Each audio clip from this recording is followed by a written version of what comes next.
je connais presque tout le monde. Merci à tous d'être venus. Et je vous présente Mathieu Séguéla. C'est un grand historien il est docteur de Sciences Po à Paris.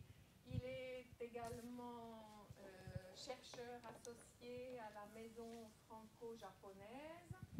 Il est aussi professeur au lycée français international de Tokyo et auteur du livre Clémenceau ou la tentation du Japon, pour lequel il a reçu le prix Shibusawa Claudel. Voilà. Et cette année, il est commissaire de l'exposition sur Clémenceau et l'Asie au musée Guimet jusqu'au 16 juin. Et ensuite à Nice. Et ensuite à Nice. Et ensuite à Nice. Et alors après au Japon? D'abord en Vendée et peut-être au Japon. Ah, ça c'est une bonne nouvelle. Voilà, alors je vous remercie vraiment chaleureusement, sincèrement, énormément d'être venu ce soir nous faire cette conférence sur Clémenceau et le Japon. Voilà, bonne soirée.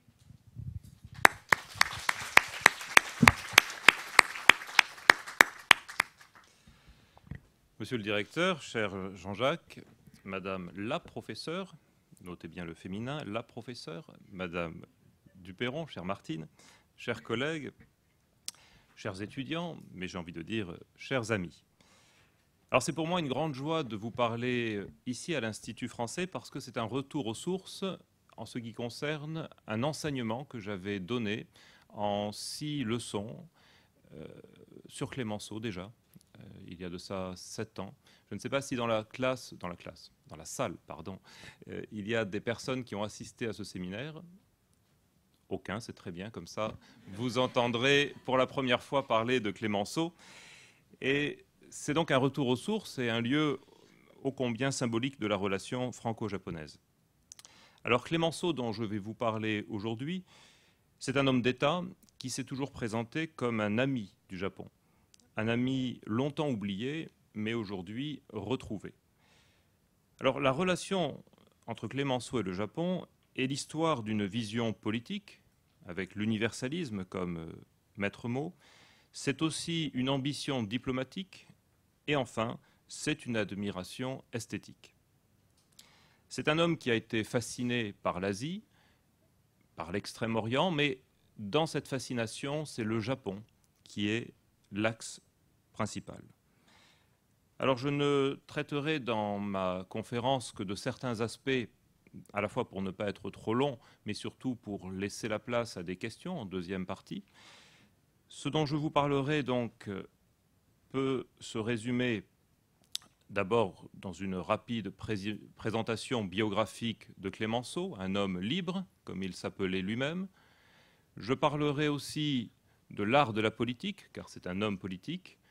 Et puis je passerai beaucoup plus de temps à parler de la politique de l'art, puisque c'était un esthète qui a eu un rôle majeur dans la diffusion de l'art japonais en France. Clémenceau, ou la vie d'un homme libre, c'est donc la première partie de ma conférence, où je présenterai cet homme né en 1841 en Vendée.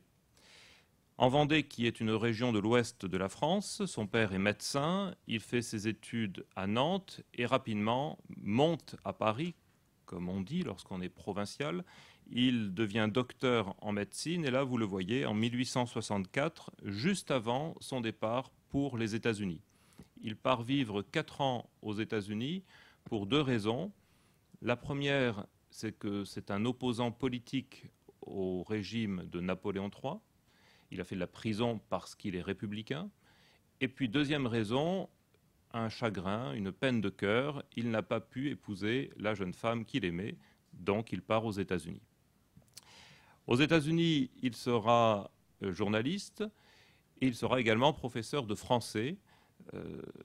Il rencontrera sa future épouse dans un lycée pour jeunes filles où il enseignait le français. et il la convaincra de l'épouser et il repartira avec elle en France. France où il arrive en 1869, juste avant la chute du Second Empire causée par la défaite française à Sedan. Il est nommé maire de Montmartre, il devient député, refuse l'annexion par l'Allemagne de l'Alsace-Lorraine et petit à petit, dans le paysage parisien, devient une personnalité. C'est un homme issu de la bourgeoisie rurale, mais c'est un homme qui va devenir le médecin des pauvres à Montmartre. Il soigne gratuitement, il soigne beaucoup de pauvres, et logiquement, il reste un élu municipal, il devient même à 2 reprises l'équivalent de maire de Paris. En 1876, il est député de Paris, il abandonne son mandat de maire et se consacre entièrement à la construction de la République, de la jeune République, que l'on appelle troisième, avec 2 ou 3 idées forces. C'est un homme qui veut l'amnistie pour les communards, c'est un homme qui refuse la domination de l'argent, il est socialiste, et c'est un homme qui refuse également la domination de la France sur d'autres peuples. Il est l'héritier de la Révolution française, il est pour que les peuples disposent librement de leurs droits, de leur souveraineté, et il s'oppose à Jules Ferry sur la question coloniale. En même temps, c'est un homme de salon, un homme mondain, qui est connu pour être un excellent cavalier, un dandy, mais aussi un homme qui n'hésite pas à se battre en duel. Je vous le présente ici sous le pinceau de son ami Manet, qui a réalisé ce tableau en 1879, et on sent toute la force, toute la détermination de l'homme politique, qui est un opposant. Jusqu'en 1893, il est toujours dans l'opposition. Il est redouté parce qu'il parle juste, il a le verbe assassin, on l'appelle le tombeur de ministère, et comme tout homme politique à cette époque-là, il appuie son action politique sur un journal. Son journal s'appelle La Justice, plus tard ce sera L'Aurore, et ce journal lui permet de faire passer beaucoup d'idées, j'y reviendrai pour ce qui concerne le Japon. En 1893, il perd les élections et pour vivre, car il est ruiné, il doit écrire des articles. Dans sa vie, il gardera toujours l'habitude d'écrire un article quasi quotidiennement, même lorsqu'il redeviendra parlementaire, sénateur, lorsqu'il sera ministre, il écrira un peu moins, mais cette habitude de l'écriture ne le quittera pas. Et nous avons pour Clémenceau un total de 5000 articles écrits tout au long de sa vie. 5000 articles. Je les ai tous lus. Et ces articles nous apprennent beaucoup sur l'homme, sa pensée politique, mais aussi ses combats. Il revient en politique après donc ce qu'on appelle en français une traversée du désert, c'est-à-dire une période de difficulté. Il se fait élire sénateur et accède d'abord au poste de ministre de l'Intérieur, ministre de la Police, et de là, président du Conseil, on dirait aujourd'hui Premier ministre. C'est un peu une tradition en France, en tout cas récemment, que des anciens ministres de l'Intérieur deviennent président du Conseil. Je pense notamment à l'actuel Premier ministre français qui est passé par là, mais on a un autre exemple d'un ancien ministre de l'Intérieur, Nicolas Sarkozy, qui est passé directement à la présidence de la République, mais c'est un ministère qui donne une autorité certaine, à condition, bien sûr, d'avoir de bons résultats et d'avoir une image de fermeté. Clémenceau, lui, a une image de fermeté, et cet homme que l'on va appeler le briseur de grève, puisqu'il maintient l'ordre dans le pays, quitte à se brouiller, quitte à rompre avec ses anciens amis socialistes, c'est un homme qui reste au pouvoir 3 ans et demi, ce qui est très très long dans la Troisième République, dans une période où il y a de l'instabilité ministérielle. Il finit par perdre le pouvoir en 1909 et il retourne dans l'opposition jusqu'à ce que la Première Guerre mondiale le rattrape et le rappelle au pouvoir. Là, vous l'avez assez âgé lorsqu'il revient aux affaires, à près de 80 ans. Il est l'homme de la résistance, l'homme qui veut la victoire. Il rend visite aux soldats sur le front, devient très populaire grâce à cette image de jusqu'au boutiste, et la victoire étant au bout, on l'appelle le père de la victoire, et ça devient une idole parmi les grands hommes d'État français, et la République le récompense d'un titre, à savoir Georges Clemenceau a bien mérité de la patrie, ce qui est une sorte d'honneur voté par les deux chambres, qui est très rare en France. Il échoue à devenir président de la République et se retire en 1920. Il se retire avec notamment son grand ami Claude Monet, dont je parlerai dans la dernière partie. Il voyage, notamment il fait un grand voyage de 6 mois en Asie du Sud et du Sud-Est. Il écrit des livres, passe une partie de sa vieillesse au bord de l'océan, en Vendée, devant l'océan Atlantique, et il meurt en 1929 à 88 ans. Voilà donc rapidement brossé une vie de Clemenceau, et la première question sera de se demander pourquoi est-ce que cet homme politique si actif et si tourné vers l'étranger. Il a vécu aux États-Unis, il a beaucoup voyagé en Europe, il est allé en Amérique latine, il s'est beaucoup intéressé à l'Asie, au Japon, mais il n'a jamais fait le voyage au Japon. La logique, elle est simple. Soit vous êtes homme politique et vous n'avez pas le temps de faire un voyage qui, à l'époque, prenait au moins 3 semaines, Europe, Japon, à l'aller, et 3 semaines pour le retour, avec sur place au moins 3 semaines. Bref, un trimestre à perdre, c'est impossible pour un homme politique. Et puis lorsqu'il n'était plus homme politique, il n'avait pas l'argent pour se rendre au Japon. Donc toute sa vie, il aura l'idée, l'envie de se rendre au Japon, mais ne réalisera jamais ce rêve. Par contre, le Japon, il l'a rencontré de différentes façons. Quand il était aux États-Unis, il a lu dans la presse américaine beaucoup d'informations sur la révolution de Meiji, puisque en 1868, il était aux États-Unis. Et la presse américaine était très informée de ce qui se passait dans ce pays, puisque ce sont les États-Unis, comme vous le savez, qui ont ouvert le Japon. Quand il revient à Paris, il constate la mode du japonisme, dont je reparlerai, et puis surtout, il devient ami avec un jeune étudiant japonais. Je vous montre ici Clemenceau dans les années 1885. On n'a pas de photographie malheureusement de sa période 1875, mais c'est sans doute en 73-75 qu'il rencontre Saionji Kimochi, qui fait ses études à Paris. Il se rencontre chez un ami commun, qui est le professeur de droit de Saionji, et ils deviennent amis. Alors sur cette amitié, nous avons malheureusement peu d'informations, puisque les deux hommes, à la fin de leur vie, ont brûlé leur correspondance, leurs lettres. Donc on a perdu beaucoup de sources d'informations. Heureusement, il y a quelques articles de Clemenceau ou quelques souvenirs de Saionji qui nous donnent des éléments. Ce qui est assez extraordinaire dans cette relation amicale, d'abord pour l'époque, c'est l'amitié entre un occidental, dans une période où le racisme est très fort, entre un blanc et un asiatique. Ça, c'est le premier point que je voudrais souligner.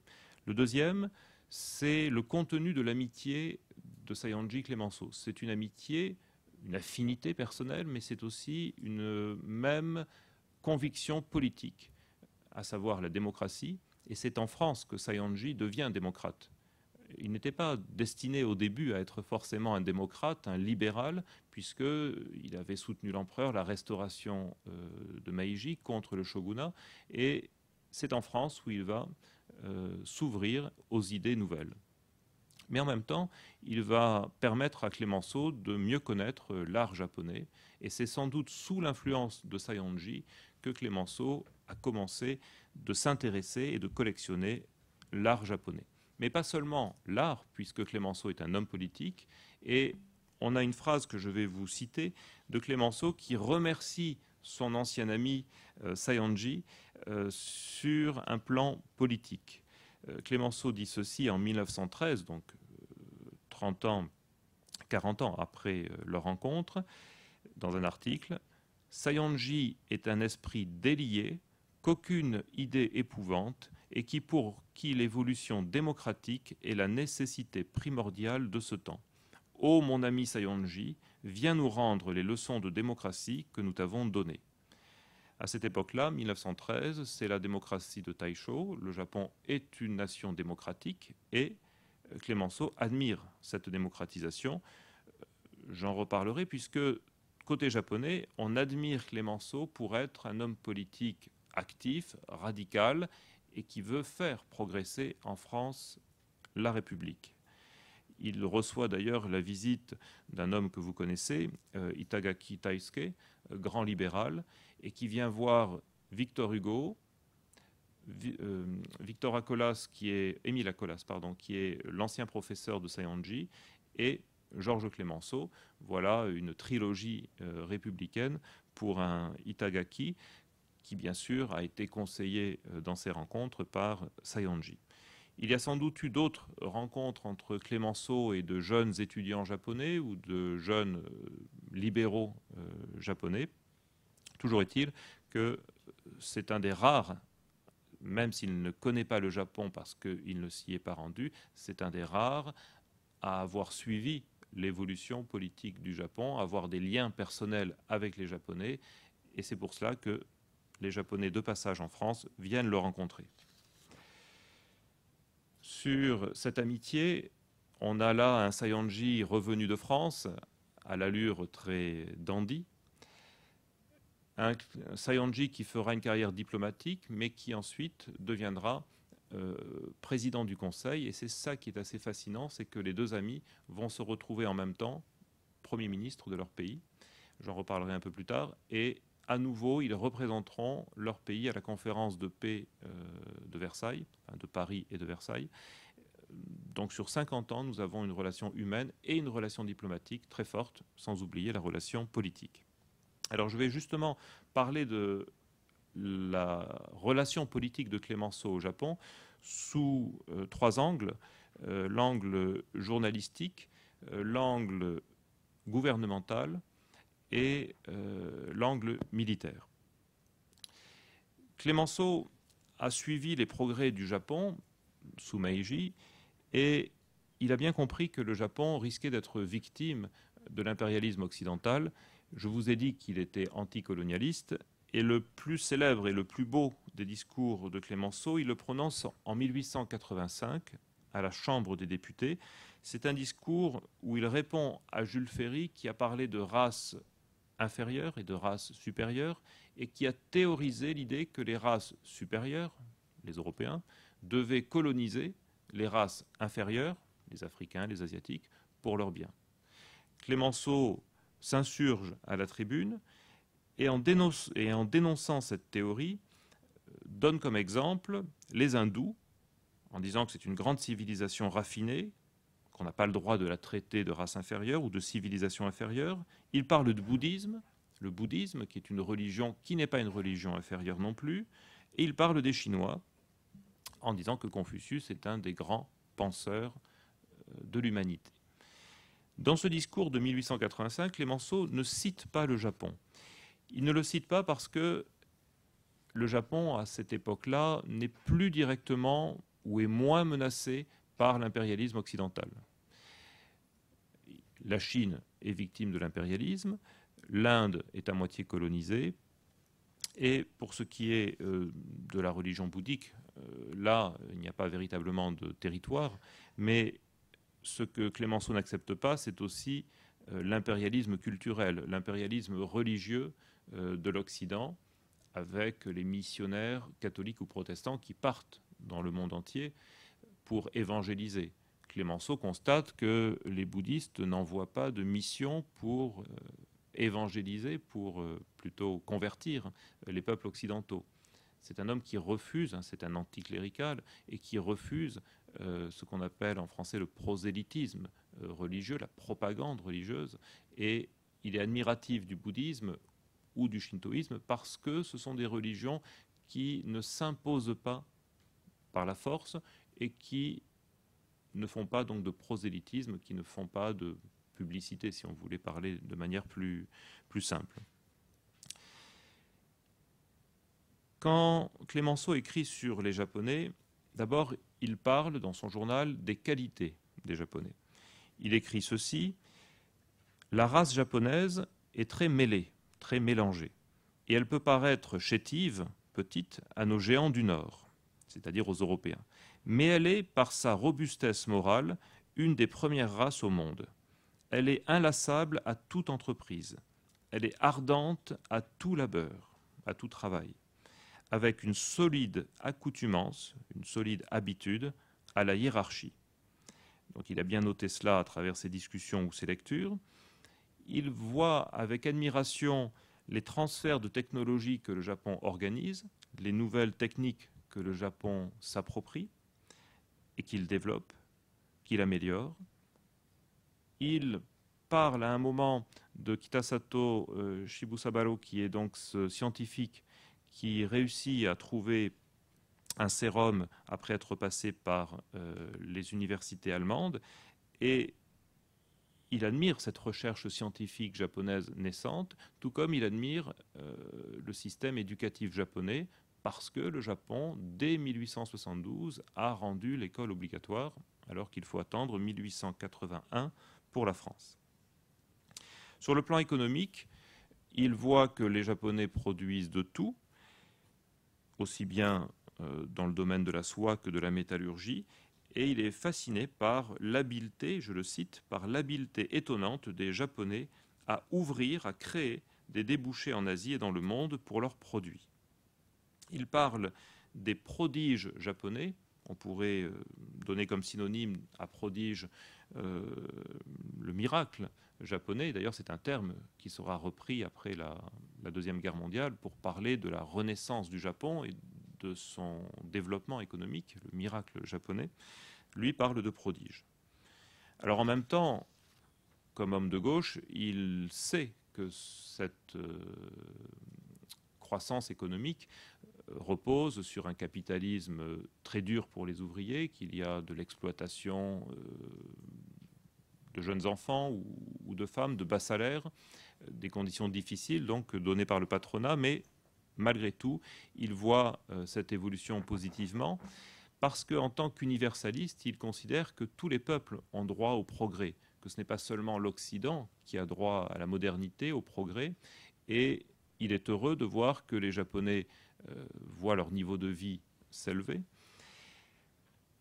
Comme il connaît la situation difficile du Japon avec une démographie importante, il sait que beaucoup de Japonais quittent leur pays, et il aura l'occasion de rencontrer au Brésil une communauté japonaise dans des usines tenues par des Français, et il sera admiratif. Ce que j'appelle une colonie, enfin ce qu'il appelle une colonie de Japonais, c'est des familles japonaises qui vivent dans des villages à côté d'industries et qui travaillent, les hommes et les femmes, et il voit qu'ils ont une école, que ce village japonais est très bien organisé, et ça le conforte dans son admiration pour les capacités des Japonais. On est à une époque, fin 19e, début 20e, où on parle beaucoup du péril jaune, c'est-à-dire le danger que les Asiatiques feraient courir aux Européens, cette masse de Chinois, de Japonais qui pourraient un jour envahir l'Europe. Lui, Clemenceau, n'y croit pas du tout. Et il considère que c'est un défi pour les Européens, que cette modernité japonaise, à l'époque, il n'y a que le Japon qui s'est modernisé. La Thaïlande, qu'on appelle le Siam à l'époque, va suivre l'exemple du Japon, mais c'est vraiment le seul pays. Et Clemenceau a toujours eu pour l'Asie une vision assez contrastée. Longtemps, il considère que l'Asie est le continent des régimes politiques les plus conservateurs, il a raison, des religions, parfois des superstitions. Donc il a une vision à la fois négative de cette Asie qui ne se transforme pas par elle-même, qui est victime de l'impérialisme parce qu'elle ne s'est pas réformée, parce qu'elle ne s'est pas modernisée, mais il voit avec le Japon le contre-exemple, à savoir un peuple non européen capable de se réformer beaucoup mieux, beaucoup plus que le peuple russe, par exemple. et il opposera très souvent l'exemple japonais à l'exemple russe, et ça sera toujours au bénéfice du Japon qui aura réussi sa modernisation et sa démocratisation. Même si elle sera lente, il considérera qu'elle est plus importante au Japon qu'en Russie. Alors dans cet intérêt de Clémenceau pour le Japon, il y a bien évidemment la question géopolitique, le Japon et ses voisins. Lorsque la guerre de 1894 contre la Chine éclate, Clémenceau est sûr que le Japon gagnera, et le Japon effectivement l'emporte, avec notamment une victoire qui lui permet d'obtenir une base militaire qui sera plus tard Port-Arthur, et Clémenceau trouve normal que le Japon ait des gains territoriaux. Même s'il est anticolonialiste, il est pragmatique de ce point de vue, et il voit avec un certain mécontentement le Japon être privé de sa victoire, puisque vous savez qu'en 1895, après la victoire japonaise contre la Chine, le Japon devra rendre la base militaire, la future base militaire, qu'on appellera Port-Arthur, puisqu'il y aura une alliance de l'Allemagne, de la Russie et de la France contre le Japon pour lui faire renoncer à cette base militaire en Chine. Le Japon reculera, mais un peu plus tard, ce sera la Russie qui récupérera la base de Port-Arthur et qui deviendra à ce moment-là une base menaçante pour le Japon, ce que dénoncera Clémenceau. Donc il a une vision très japonaise des choses. Ce n'est pas seulement ses lectures ou ses amitiés, c'est aussi son analyse. Elle n'est pas contredite par les faits, puisque vous savez qu'ensuite la Russie va s'établir en Mandchourie après 1900, après l'intervention militaire en Chine, et que la Russie commencera aussi à appuyer le gouvernement coréen. Alors bien sûr, c'est contre le parti japonais, contre l'influence japonaise, mais c'est aussi pour les intérêts russes. Cette pénétration russe en Extrême-Orient que Clémenceau dénonce va faire l'objet d'une réaction japonaise avec la déclaration de guerre du Japon à la Russie, 1904. Et Clémenceau, à cette époque-là, il est sénateur. Il est sénateur et directeur du journal L'Aurore.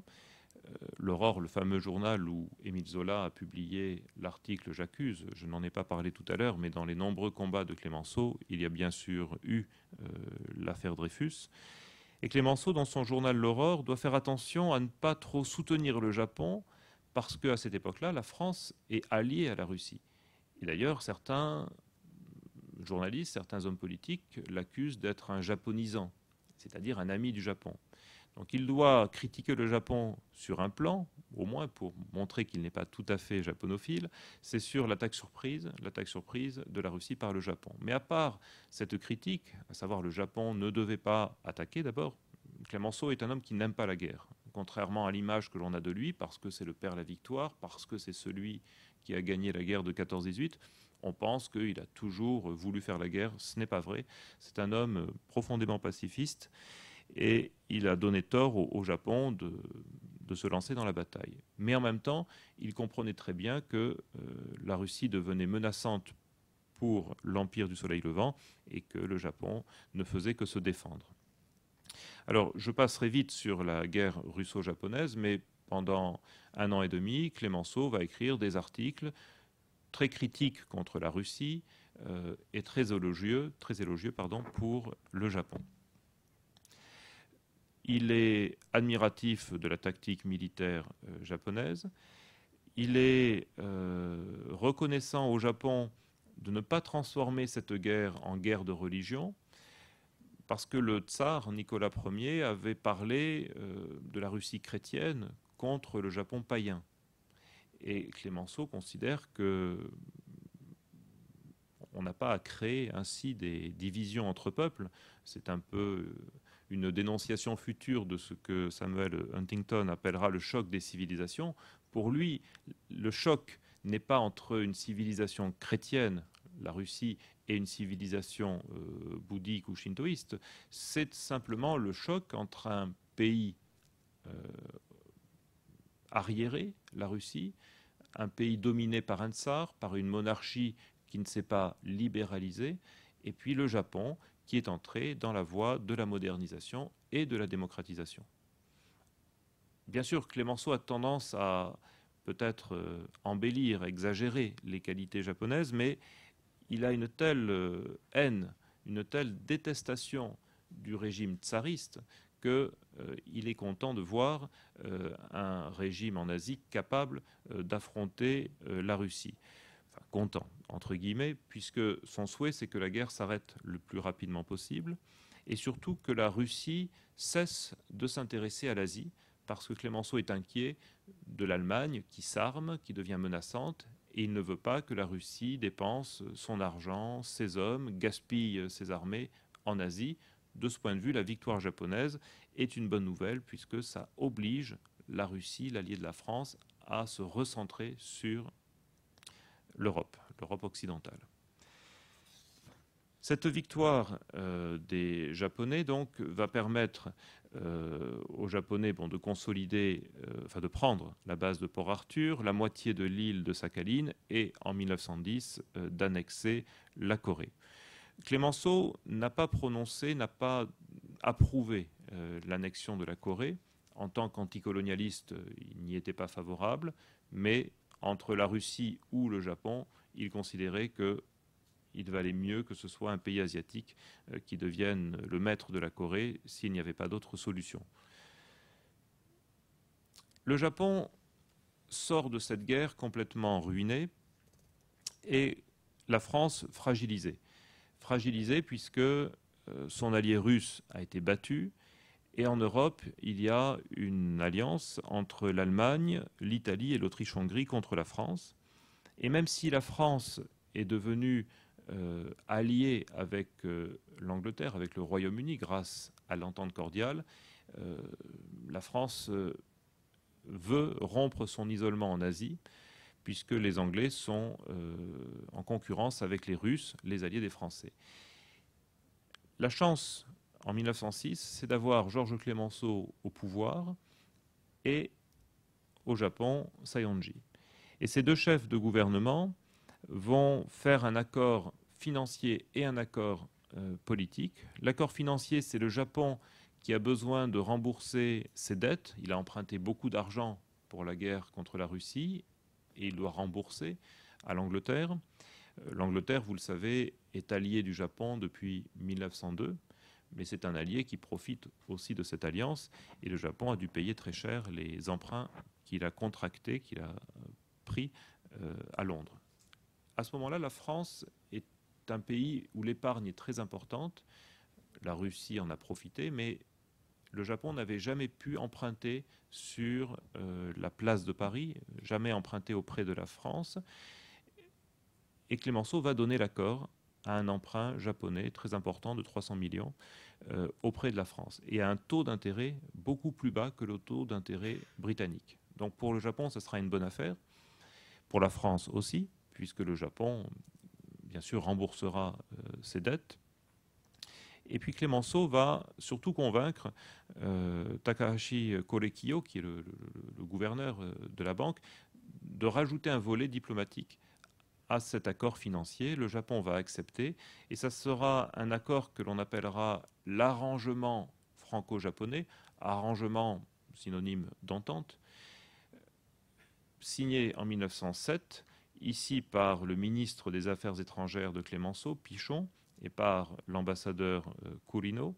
Et cet accord permettra à la France de sécuriser son Indochine, puisqu'il y avait de grandes inquiétudes sur une éventuelle invasion de l'Indochine par le Japon.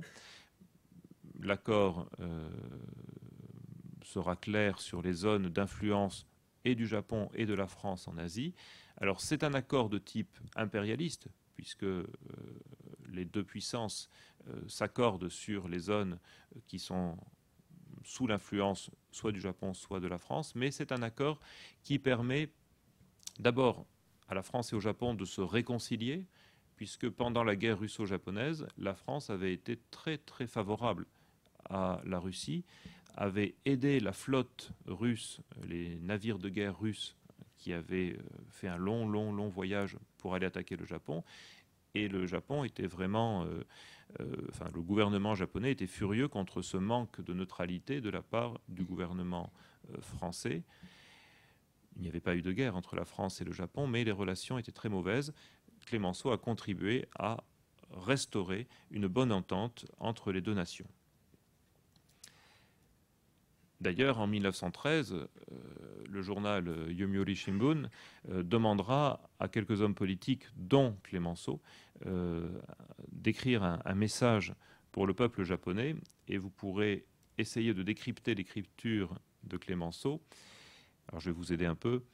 Clemenceau a écrit donc au peuple japonais « J'envoie de très grand cœur mes meilleurs souhaits de prospérité et de succès au noble peuple japonais. » Paris, 22 septembre 1913. C'est la première fois, à ma connaissance, qu'un dirigeant français, même s'il n'est plus au pouvoir, qu'un homme d'État français s'adresse de la sorte au peuple japonais. Alors Clemenceau est considéré comme l'ami du Japon, et lorsque la Première Guerre mondiale éclate, forcément Clemenceau va penser à ce que le Japon pourrait faire pour les Français et pour les Britanniques. À savoir, 4 jours après la déclaration de guerre, Clemenceau écrit dans une lettre privée « Il faut faire venir les Japonais en Europe ». C'est-à-dire il faut faire venir l'armée japonaise en Europe pour nous aider à vaincre l'Allemagne. Alors c'est un projet qui semble complètement fou, mais Clemenceau va, dès la fin août, en parler dans un article de son journal. Au début, l'idée n'aura pas beaucoup de succès, puisque les Français pensent qu'ils peuvent vaincre seuls l'Allemagne et qu'ils n'ont pas besoin de l'aide d'une armée, qui plus est d'une armée non européenne, d'une armée d'un peuple qui est quand même considéré par beaucoup encore comme inférieur. Donc l'idée sera contestée, mais au fur et à mesure où la France perdra des batailles, où son territoire sera occupé, plus la guerre durera, plus l'idée semblera évidente. Il faut faire venir 100 000, 200 000, 300 000 Japonais en Europe. Clemenceau va défendre donc cette idée, et vous avez là une carte où, de 1915, une carte où on a repris l'idée de Clemenceau de faire intervenir le Japon sur le front européen. Alors, le journal ici verrait les Japonais au sud de l'Autriche pour percer le front et remonter jusqu'à l'Allemagne. Il y a d'autres journaux, toujours sous l'influence de Clemenceau, qui pensent qu'il faudrait que les Japonais interviennent sur le front occidental français pour aider les Français à vaincre l'Allemagne dans cette zone. Mais Clemenceau, lui, pense plus simple, de faire intervenir les Japonais sur le front oriental, sur le front de l'Est. D'abord parce qu'il y a le transsibérien, et aussi parce qu'il veut croire que l'armée russe acceptera de combattre avec l'armée japonaise contre l'Allemagne. Alors de ce point de vue-là, il est sans doute un peu idéaliste, puisque la guerre entre les deux pays a eu lieu 10 ans auparavant, et la Russie, en fait, n'acceptera pas cette idée, même si dans un premier temps, elle hésitera à accepter le renfort japonais. Parce que ce n'est pas que le renfort d'hommes, c'est aussi le renfort de matériel. Et le Japon est un gros producteur d'armes à cette époque, en 1914. Et à défaut d'hommes, il livrera à la Russie énormément de canons, de cartouches, de fusils. Mais l'idée de Clemenceau ne se réalisera pas parce que, tout simplement, les Russes y sont défavorables. Les Britanniques n'y sont pas trop favorables parce qu'ils ne veulent pas donner à leurs alliés japonais une trop grande importance. Et puis, parce que tout simplement, les Japonais ne le souhaitent pas. Ils ne voient pas l'intérêt qu'ils auraient à perdre des hommes et de l'argent à se battre sur le front occidental. Alors Clemenceau croira à son idée parce que c'était l'intérêt de la France. Et de ce point de vue-là, oui, 200 000, 300 000 soldats japonais qui s'étaient bien battus pendant la guerre russo-japonaise, qui avaient appris les techniques modernes de la guerre, ça aurait été un atout considérable. Clémenceau rajoute d'autres éléments qui sont intéressants dans son analyse. Il pense que le Japon, en intervenant en Europe, deviendrait une véritable grande puissance internationale.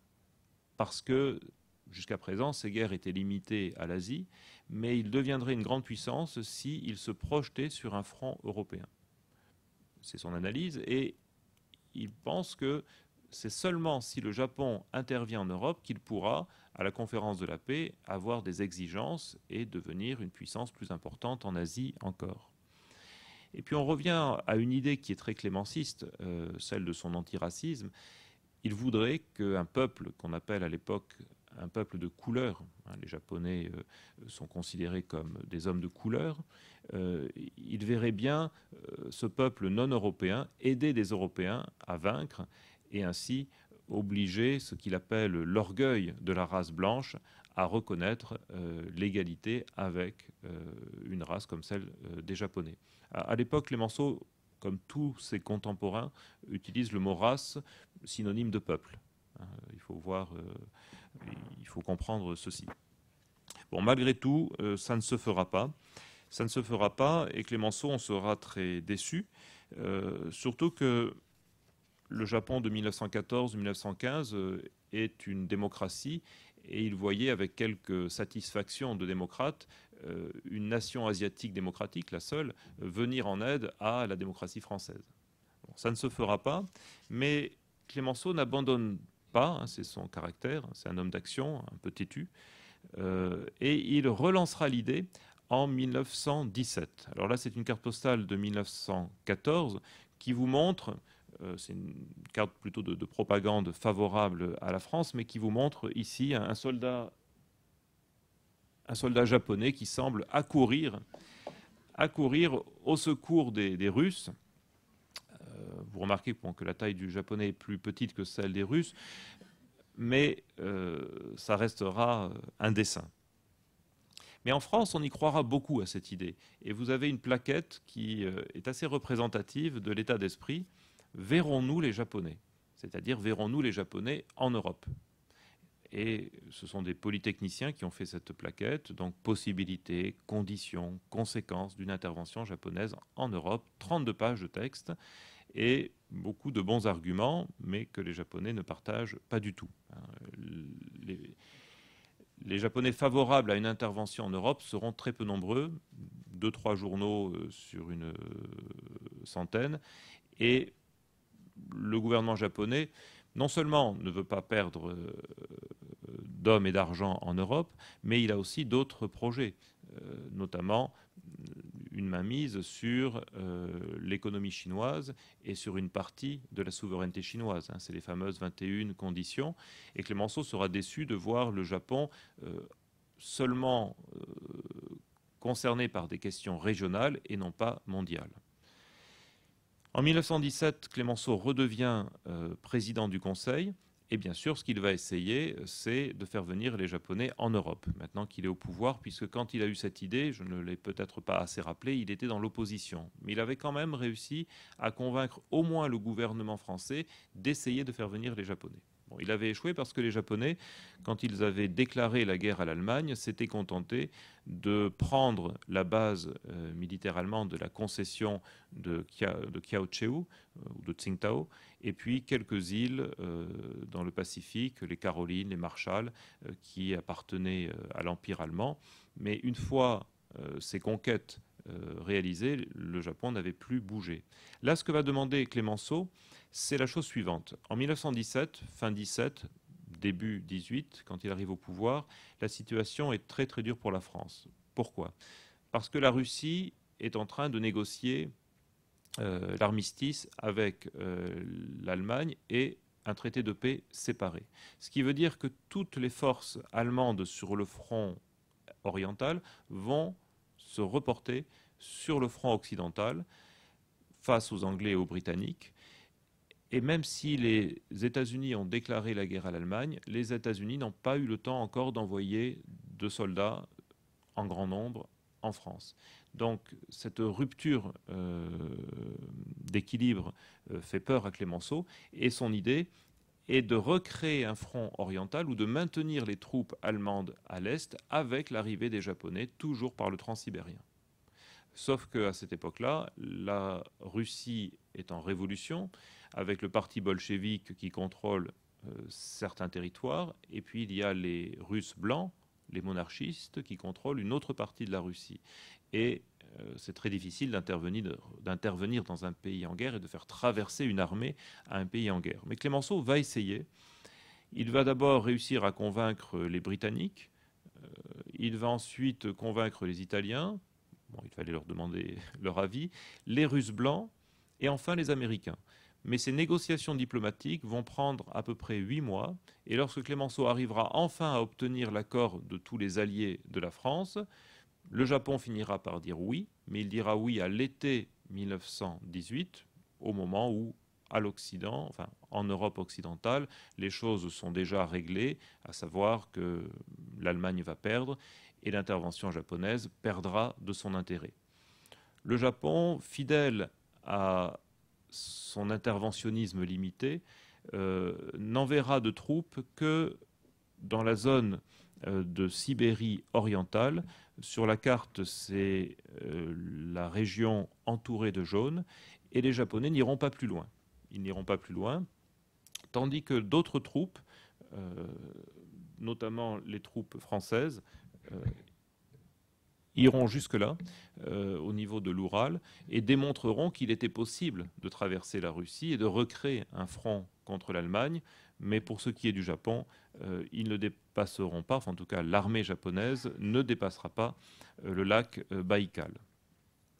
Donc un échec de l'idée de Clémenceau, ou une demi-réalisation de cette idée. Mais vous voyez que l'homme qui avait pensé en 1914 faire intervenir le Japon n'avait pas renoncé à son idée. Clémenceau va retrouver le Japon à la conférence de la paix de Versailles. Juste avant de parler rapidement de cette conférence, il avait même, pour aider le Japon dans cette future guerre en Russie, envoyé une mission militaire aéronautique avec des modèles d'avions très modernes que la France avait conçus, des officiers français, et à défaut de guerre, ces officiers moderniseront l'aviation militaire japonaise, et cela donnera lieu à de nombreux contrats entre la France et le Japon et à de nombreux transferts de technologies dans l'aéronautique. Je vous renvoie sur cette question passionnante aux travaux de Christian Pollack, qui a fait de très belles recherches sur ces militaires français au Japon.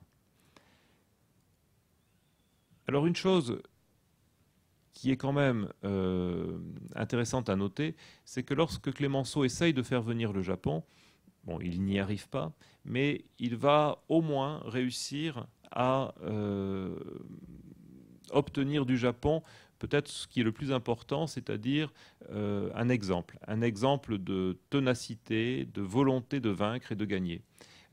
Clémenceau va citer plusieurs fois dans des articles quand il est dans l'opposition, et puis ensuite dans des discours à la Chambre des députés, il va citer une phrase du général Nogi, une phrase qui dit ceci: le vainqueur, alors je vous cite la phrase, celui qui peut moralement tenir le plus longtemps dans une guerre est le vainqueur. Et le grand peuple d'Orient, les Japonais, qui a subi historiquement pendant des siècles l'épreuve de la guerre, a formulé cette pensée en un mot: le vainqueur d'une guerre, c'est celui qui peut, un quart d'heure de plus que l'adversaire, croire qu'il n'est pas vaincu. Voilà ma maxime de guerre, nous tiendrons le dernier quart d'heure, je n'ai pas d'autre maxime. Et ce dernier quart d'heure Clémenceau va devenir un slogan en France: nous aurons le dernier quart d'heure, nous tiendrons le dernier quart d'heure. Donc c'est une sorte de japonisme militaire. Et vous avez ici Clémenceau représenté à la tribune en train de montrer un gousset, une montre. Et la légende qu'on ne voit pas très bien ici, c'est cette phrase: car c'est nous qui aurons le dernier quart d'heure. Donc c'est un exemple japonais de ténacité.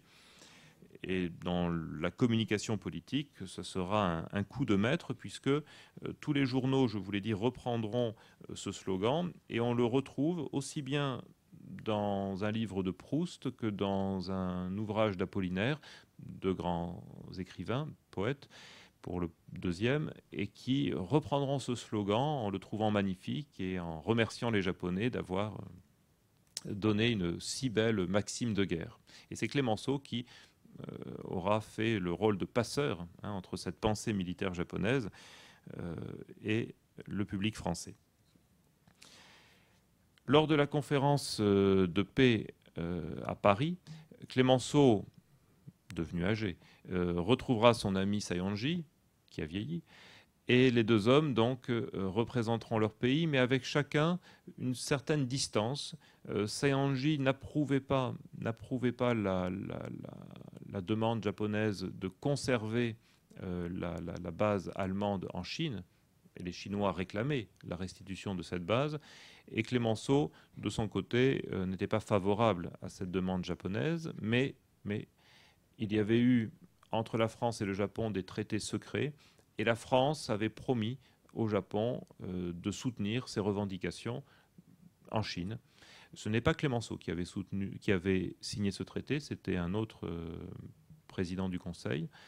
Mais en tant que nouveau président du Conseil, il doit respecter la signature de la France. Et Saionji, de son côté, n'a pas du tout de marge de manœuvre. Donc les deux hommes constatent que la Chine proteste contre cet impérialisme japonais, mais Clémenceau, tout en essayant de convaincre les Japonais de renoncer à cette base militaire ex-allemande en Chine, Clémenceau finit par appuyer la position du Japon. La conséquence, c'est que le Japon gagnera sur le papier, mais la Chine ne signera pas le traité de paix, et ensuite les États-Unis ne le signeront pas non plus. Et aux États-Unis, les républicains seront très hostiles, très critiques vis-à-vis de Wilson, en l'accusant d'avoir accepté l'impérialisme japonais. Et ce sera cette affaire du Shandong, de ce territoire en Chine, ce sera une des causes du refus des États-Unis de valider le traité de paix. Donc il y aura chez Clémenceau une déception. Il dira que les Japonais n'étaient pas de bons diplomates, qu'ils étaient têtus, obtus, mais il ne le dira pas publiquement, bien évidemment. Et ce qu'il dira, par contre, juste avant de quitter le pouvoir, c'est que la France doit conserver une entente, une très bonne entente avec le Japon, que c'est nécessaire pour les années à venir. Ce qui l'inquiète en Asie, c'est la Chine. La Chine qui est devenue une république, mais qui a deux gouvernements, un gouvernement au nord et un gouvernement au sud. Le gouvernement au sud aide les révolutionnaires indo-chinois, et Clémenceau craint pour la stabilité de cette zone, et il voit le Japon comme la grande puissance qui peut faire régner une forme de paix, bien sûr de Pax Japonica, mais c'est un réaliste, et il voit que c'est le Japon qui sera la grande puissance de l'Asie-Pacifique. Par contre, ce qui l'inquiète, c'est la tension croissante entre les États-Unis et le Japon. Et il dira à un jeune japonais, le prince Higashikuni no Miya, venu en France en 1920 pour étudier à l'école militaire, il mettra en garde ce prince japonais en lui disant que un jour ou l'autre, il y aura la guerre entre le Japon et les États-Unis, que c'est le Japon qui déclarera la guerre, et qu'à la fin, les États-Unis remporteront la guerre parce qu'ils ont les ressources industrielles que le Japon n'a pas. Et il dit à ce prince japonais, surtout, je le cite, soyez prudents et ne commencez jamais la guerre. Et cet oracle, cette prévision de Clémenceau et ce conseil impressionnera beaucoup Higashikuni no Miya, qui plus tard essaiera d'empêcher le Japon d'entrer en guerre contre les États-Unis. Il était du clan de Konoe. Il s'opposera à Tojo, mais ne parviendra pas à empêcher cette guerre. Et c'est lui qui achèvera cette guerre puisqu'il deviendra Premier ministre du Japon au moment de la capitulation en septembre 1945. Il ne restera pas longtemps Premier ministre, mais c'est ce jeune prince qui était assez libéral, qui mettra fin d'une certaine façon à la guerre. Bon, il exécutera l'ordre de Hirohito, mais c'est quand même assez étonnant de voir Clémenceau en contact avec cet homme-là, lui donner de tels conseils, et ça rappelle sa relation avec Sayonji 50 ans auparavant, lorsqu'il rencontre aussi un jeune aristocrate japonais, lui donne des conseils. Bon, l'histoire s'arrêtera là, puisque Clémenceau va mourir en 1929, mais ce que je n'ai pas dit, c'est que Higashi Kuninomiya sera très proche politiquement de Sayonji, et on a là cette tendance plus libérale, plus internationale des hommes politiques japonais qui avaient bien compris le danger pour le Japon de s'isoler. Mais ce danger, Clémenceau l'avait également compris. Je regarde l'heure, je vois qu'elle tourne. Je vais essayer en un quart d'heure, 20 minutes de traiter de la dernière partie, mais qui sera peut-être la plus agréable pour vous, la plus imagée et la plus artistique. La politique de l'art. Alors là, je vais vous parler de la relation personnelle de Clémenceau à l'art japonais dans le contexte des années 1890 à 1920. Georges Clémenceau écrit en 1893 une lettre. Il parle de sa fille, Thérèse, qui part ce soir par l'Orient Express, par le train, l'Orient Express. Bon, Clémenceau n'a pas mis de majuscule, mais j'ai respecté son orthographe, avec Sophie. Moi, écrit-il, je pars après-demain pour le Var. Le Var, c'est un département du sud de la France. Il était député du Var dans la deuxième partie de sa carrière politique. 1893, c'est une campagne très dure. Il sait qu'il va perdre, mais il va quand même faire la campagne dans le sud de la France. Mais il écrit à la fin, « Je préférerais le Japon, seulement je n'ai pas le choix. » Donc voilà un homme politique qui rêve de Japon, a la tentation du Japon, pour quitter cette politique où il est très attaqué. On l'accuse d'être un escroc, d'être un traître, d'être payé par les Anglais. Il sera sans doute l'homme politique le plus attaqué en France. Il perdra cette campagne, mais ce qui m'a intéressé, c'est de retrouver dans une lettre ce besoin de Japon, ce désir de Japon. Là, cette photographie, je vous l'ai déjà montrée, mais c'est un Clémenceau qui est devenu pauvre. Il a perdu son mandat de député, il a beaucoup de dettes, il reste journaliste, mais il est obligé de vendre sa collection d'art japonais. Il lui reste tout de même autour de nombreux objets d'art. Vous avez sur le bureau une statuette d'un Bouddha, statuette japonaise. Vous avez à sa gauche, ici à ma droite, un brûle-parfum, un koro, et puis à droite, à côté du brûle-parfum, un chawan, un petit bol à thé. Et puis sur la cheminée, bien sûr, vous avez vu cette boîte avec ces deux kanji. Clémenceau ne s'est pas trompé en la mettant dans ce sens. C'est plutôt le menuisier, l'ébéniste, qui a fabriqué une boîte. On voit le trou de la serrure. Il a fabriqué une boîte en mettant bien sûr les kanji dans le mauvais sens. Dans l'appartement de Clémenceau, il y a des meubles d'inspiration chinoise avec d'autres idéogrammes. Il y a aussi d'autres objets qu'il n'a pas vendus. Mais là, on a un homme qui, tout en ayant vendu sa collection d'art japonais, car il en a constitué une fabuleuse, reste entouré d'objets d'art du Japon. Quand il est ministre, il avait sur son bureau, vous le voyez au premier plan, 2 coupes Imari, et puis au centre, sans doute, un petit kogo, une boîte à parfum, enfin une boîte à encens, j'en reparlerai. Quand il redevient Premier ministre, vous voyez que sur son bureau, rue Saint-Dominique, à Paris, il y a la statuette d'une canonne, deux petites statuettes en bois de pèlerins, dont un pèlerin qui est Saigyo Hoshi. Ensuite, une guanine chinoise et puis une statuette grecque, car Clemenceau admire beaucoup l'art grec, mais il admire aussi et collectionne l'art japonais.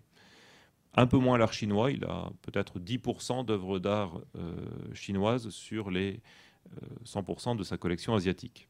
Tout le reste, c'est japonais. Quand on le voit ici dans sa retraite, on retrouve sa passion pour l'Asie, puisque vous avez en arrière-plan un Bouddha du Gandhara. Sur le bureau, également une très belle tête du Gandhara. Plusieurs petites statuettes de Bouddha, dont un Bouddha japonais que l'on ne voit pas ici sur la photographie. Le petit pèlerin, enfin la statuette de Saiyo Hoshi qu'il avait conservée pendant la guerre sur son bureau. Ici, un vase à offrande chinois et là, quelques exemples de kogo, donc ces petites boîtes en céramique qu'il collectionnait. Quand il a dû vendre sa collection d'art japonais, il n'a pas voulu vendre cette collection de 2500 boîtes, 2500 kogo. Tout le reste, il a vendu et le reste, c'était considérable. Clemenceau avait accumulé pendant à peu près 15 ans de collection, bien sûr des estampes, 2000. Je montre celle-là parce que celle-là, il ne l'a pas vendue et elle est restée sur les murs de sa maison jusqu'à la fin de sa vie. Il a collectionné des masques No, une cinquantaine, et il avait mis sur la porte de son appartement un masque No pour que les visiteurs sachent où se trouvait son appartement sur le palier. Il a collectionné des vases Imari, beaucoup de céramique. Il adorait la céramique. Et à un moment, d'ailleurs, quand il avait perdu le pouvoir, il a écrit dans un article qu'il admirait la céramique japonaise et qu'il aurait mieux fait de devenir potier plutôt qu'homme politique. Et ça m'a fait penser à un de vos hommes politiques, Hosokawa Morihiro, qui est devenu potier et sans doute va le rester. Clemenceau a collectionné aussi les théières pour boire le thé, car il aimait beaucoup le thé, plutôt des théières chinoises. Vous allez bien sûr voir que c'est chinois, mais il avait aussi des collections japonaises de théières. Mais malheureusement, on n'a pas retrouvé ces théières japonaises. Par contre, on a su qu'il avait une quinzaine de bols à thé de style raku. Le professeur Morse de Boston était même venu expertiser ces bols. Et la cérémonie du thé, il la connaissait, il connaissait le Chanoyu, puisque l'ambassadeur du Japon à Paris l'avait invité à faire une cérémonie du thé. Et Clemenceau aimait boire, on l'a vu sur son bureau, du thé. Bon, ça pouvait être du thé chinois, mais dans des chawans japonais. Voilà quelques exemples de kogo, donc qui ont différentes formes, différents styles. C'est très varié. Donc la mythologie japonaise, la nature, la faune, la fleur, les personnages. Il aimait beaucoup le style Oribe. Et ce qui devait le fasciner aussi, c'est parfois la stylisation, la simplicité de ces formes, la modernité en fait de cet art japonais. Et un autre art qui l'a fasciné, c'est l'art bouddhique. Clemenceau admire le Bouddha, admire la philosophie bouddhique. Il s'est amusé même à se dire bouddhique ou bouddhiste parce que pour lui, le bouddhisme, c'est une philosophie, c'est une religion sans Dieu. Et on a un Clemenceau qui avait sur son bureau, vous l'avez vu, une statuette de Kannon, qui avait ce bonze japonais, et puis un Clemenceau qui a assisté à la première cérémonie bouddhique au musée Guimet en 1891. Vous l'avez ici au premier rang, et ce sont deux bonzes japonais qui ont célébré dans la bibliothèque du musée Guimet cette première cérémonie. Clemenceau assistera à d'autres cérémonies bouddhiques qui ne seront pas données par des Japonais, mais vous l'avez ici au premier rang avec un bonze mongol en 1898. Clemenceau ne fait pas que s'intéresser au bouddhisme, il s'intéresse beaucoup à l'art bouddhique. Il avait chez lui une quinzaine de statues de Bouddha, et c'était des Bouddhas japonais. En 1891, il va faire acheter pour le Louvre 2 statuettes de bonzes. Elles sont présentées comme telles, et Hojo Tokiori était un un régent de Kamakura qui était devenu bonze. Ces deux statues donc, entrent au Louvre comme étant des statues bouddhiques, en tout cas de bonzes bouddhistes, et c'est Clémenceau qui a voulu faire entrer l'art japonais au Louvre. Les conservateurs ne voulaient pas, mais c'est un achat politique. Et s'il a fait acheter ces statues, c'est parce que d'abord il admirait l'art japonais, et puis il trouvait l'art sacré, l'art religieux, particulièrement intéressant, et devant être au Louvre, c'était une reconnaissance et de l'art japonais et aussi de la religion bouddhique. Donc c'est un geste très politique et qui correspond bien à tout ce qu'il a pu dire quand il était dans l'opposition, à savoir il faut respecter les civilisations asiatiques, il faut respecter le bouddhisme et il faut considérer l'art japonais comme un art majeur au même rang que l'art occidental ou que d'autres arts plus anciens. Donc ce très beau portrait de Hojo Tokiyori est dans les collections permanentes du musée Guimet et il fera aussi d'autres actions favorables à la diffusion de l'art japonais. Là, ce sont des statues qu'il possédait, qui sont restées dans ses collections pour la tête de Bouddha à droite. L'autre a été vendu, mais on a retrouvé, heureusement, beaucoup de noms de collectionneurs qui avaient acheté les objets d'art de Clémenceau. Et c'est ainsi qu'on a pu faire cette exposition Clémenceau au musée Guimet grâce à des estampes retrouvées au musée de Bruxelles, grâce à ces Kogo qui sont maintenant à Montréal, mais on a pu obtenir des prêts importants. Et puis Clémenceau a gardé chez lui beaucoup d'objets japonais. Je vais y revenir. Si je vous montre ici Claude Debussy avec un de ses amis, Éric Satie, Debussy est sur la gauche. Mais au centre, vous reconnaissez la statue d'un bonze. C'est un bonze japonais. Et c'est pour vous montrer que dans ce milieu artiste de la Belle Époque, Clémenceau était à l'unisson avec des intellectuels, des musiciens, qui eux aussi se passionnaient pour le bouddhisme ou pour l'art japonais. La mer, et notamment la couverture de la partition de la mer, est très connue, cette reprise de la vague de Hokusai. Clémenceau connaissait bien Debussy, et on peut imaginer les conversations qu'ils ont pu avoir à un moment sur l'art japonais. Stéphane Pichon, son ministre des Affaires étrangères, était aussi un ami du Japon, sans doute un collectionneur, même si je n'ai pas retrouvé beaucoup d'informations sur le sujet. Parmi les autres amis de Clémenceau, vous avez des artistes, Odilon Redon, qui a été un des premiers à représenter le Bouddha dans une de ses peintures, et c'est un Bouddha d'inspiration japonaise. Je passerai à l'art de l'estampe. Clémenceau, comme ses amis peintres, Degas, Manet, Pissarro et Monet, bien sûr, a admiré les estampes japonaises. Et il a écrit ceci au sujet de Manet. La découverte de l'art japonais, le dessin sur bois, a été l'événement décisif à l'éclosion, à la naissance de ce grand artiste. Manet a réalisé par exemple ce portrait d'Émile Zola, bien connu, avec en arrière-plan un paravent japonais, avec une estampe d'un yokozuna, peut-être une céramique japonaise. Et dans l'atelier de Manet, il y avait beaucoup d'objets d'art nippons. Là, Clémenceau ne s'est pas fait représenter avec un arrière-fond japonisant, mais certains voient une influence de l'ukiyo-e dans ce tableau, notamment avec le fond complètement neutre et puis les séparations assez marquées entre les aplats de couleurs. Là, on a notre Clémenceau qui pose devant une estampe de Harunobu Suzuki, et il en avait beaucoup à ses murs. Il en a conservé en Vendée, dans sa maison de campagne, où on peut encore les voir.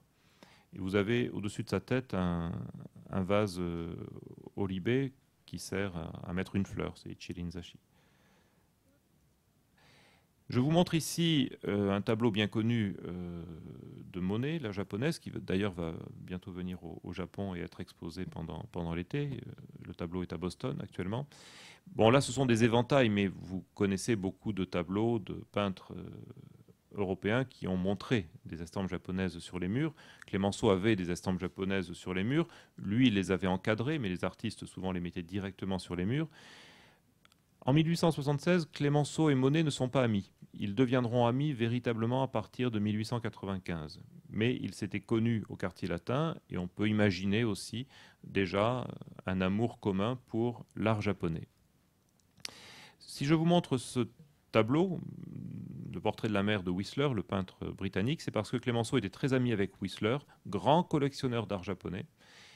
Et ce tableau, Clemenceau l'a fait acheter pour le musée du Luxembourg, et il est entré dans les collections françaises grâce à l'intervention de Clemenceau et de Mallarmé, le poète Mallarmé, lui aussi grand collectionneur. Et on a là un milieu d'intellectuels, d'artistes et de politiques. Il y en a peu. Clemenceau est un des rares hommes politiques à collectionner l'art japonais, mais heureusement, il est efficace, influent, et il arrive à convaincre le ministre d'acheter ce tableau. Alors, il n'est pas spécialement japonisant, mais je voulais en parler puisque il a été acheté par la France en même temps que les deux statues japonaises de bronze que je vous ai montrées tout à l'heure. Et on a un Clemenceau, donc interventionniste, mais avec un très bon goût, puisque ce tableau est un chef-d'œuvre, mais les deux autres statuettes, ou statues plutôt, doivent être considérées elles aussi comme des chefs-d'œuvre. Clemenceau avait beaucoup d'estampes, 2000, et il a accepté d'en prêter lors de l'exposition des maîtres japonais qui se déroule en 1890. Là aussi, il est un des commissaires en quelque sorte de l'exposition, exposition présidée par l'ambassadeur du Japon. 700 estampes, et c'est Clemenceau qui obtiendra la location gratuite de l'école des Beaux-Arts pour cette manifestation qui sera quasi une manifestation publique. Il y avait déjà eu des expositions d'estampes chez des marchands, dont le célèbre Bing, qui a été l'organisateur de cette grande exposition. Mais ça a été une révélation pour le public français et pour beaucoup d'artistes qui collectionnaient déjà ou qui connaissaient les estampes. Ça a été l'occasion de voir 700 œuvres et de s'inspirer. Dès l'ouverture, vous aviez Monet, Toulouse-Lautrec, Marie Cassatt, enfin vous aviez tous les grands artistes. Sans doute Van Gogh est venu dans cette exposition. Elle n'aurait pas eu lieu si Clemenceau n'était pas intervenu pour la co-organiser. Alors, si on résume, il fait entrer l'art japonais au Louvre, où celui-ci n'existait pas, avec la création d'une salle japonaise. Il va prêter ses kogo au musée Guimet, et puis il va aider une de ses amies, Madame Denry, à ouvrir un petit musée d'art chinois et d'art japonais avenue Foch. Et si vous vous rendez à Paris, je vous invite à visiter ce musée qui, hélas, n'est ouvert que les week-ends, mais c'est l'occasion de voir la façon dont on collectionnait l'art asiatique à la fin du XIXe siècle, puisque rien n'a changé dans ce musée. Clemenceau a été l'exécuteur testamentaire de Madame Denry. C'est lui qui a voulu ce musée, qui a donné le bon conseil à cette dame de donner ses collections d'art japonais, son hôtel particulier, et c'est lui qui a fait nommer le conservateur. Et jusqu'à la fin de sa vie, il viendra au musée Denry, il aidera le conservateur et il déposera, il offrira des objets d'art. L'art en soi. Alors j'aurais pu dire l'art chez soi, l'art pour soi. Petite parenthèse, Clemenceau a souvent été comparé à un asiatique, mais j'y reviendrai plus tard. Là, on a une information sur Clemenceau, collectionneur d'art populaire japonais et de toiles impressionnistes. Et grâce à ce journaliste du Figaro, on apprend que Clemenceau avait à ses murs des toiles impressionnistes, mais aussi des masques japonais et qu'il alternait, qu'il mélangeait l'art occidental avec l'art japonais. Alors, nous n'avons pas malheureusement de gravure, encore moins de photographies de cet intérieur japonisant de Clemenceau, mais on peut imaginer que ça pouvait ressembler à cela. On est là dans un tableau représentant une Parisienne dans son intérieur japonisant, avec beaucoup de mélange. Tout n'est pas japonais dans ce décor, mais le Japon est à la mode et Clemenceau fait partie des collectionneurs et de ceux qui s'entourent d'objets japonais. Là, vous avez une photographie d'un Clemenceau plus âgé, mais vous remarquez sur sa cheminée une peinture en forme d'éventail. Est-ce que c'est une œuvre japonaise? Est-ce que c'est une œuvre inspirée du Japon? Sans doute. On sait que Manet a fait des peintures en forme d'éventail, mais on ne sait pas si l'œuvre qui était chez Clémenceau était une œuvre de Manet ou une œuvre japonaise, puisqu'on ne l'a pas retrouvée. Par contre, un autre homme qui en a fait beaucoup, des peintures en forme d'éventail, c'est Degas, qui était ami avec Clémenceau, et on sait que Degas, autre collectionneur, a été très impressionné par la façon de cadrer l'image à la façon des ukiyo-e, et on a là un tableau de Degas qui coupe la tête des danseuses, mais comme ça se trouve dans certaines estampes, et puis qui a fait un peu de la même façon un programme pour une réunion publique de Georges Clémenceau où il y avait à la fin un repas. Donc c'est Degas qui a fait les illustrations du menu. D'autres personnalités autour de Clémenceau, Edmond de Goncourt ou son ami Octave Mirbeau. Je vous parlais tout à l'heure de Clémenceau qui avait mis sur sa porte donc un masque japonais à la place de son nom. Et ses adversaires ont souvent comparé le visage de Clémenceau avec le visage d'un Asiatique. Ça l'agaçait, ça l'amusait, mais comme on savait qu'il était un collectionneur d'art japonais, bien sûr, on le traitait d'Asiatique, de Mongol, de Chinois, de Samouraï. C'était quand même aussi une critique très nationaliste. On voulait dire qu'il n'avait pas la tête d'un Français. Et vous avez là Clémenceau par Rodin, et Rodin a accentué les traits asiatiques de Clémenceau. Et quand Clémenceau a vu son portrait, alors il savait que Rodin avait aussi fait le buste de Hanako, mais lorsque Clémenceau a vu donc son buste par Rodin, il a dit ceci, alors c'est un peu long, mais je vous laisse découvrir ce texte.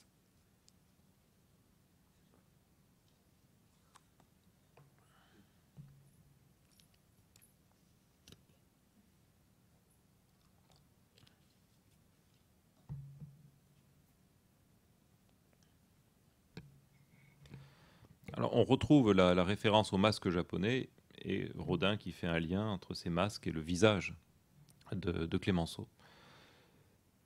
Alors Clémenceau et le Japon, c'est un Japon qu'il a rencontré par procuration, celle de son ami Sayonji ou les œuvres d'art, les expositions universelles aussi.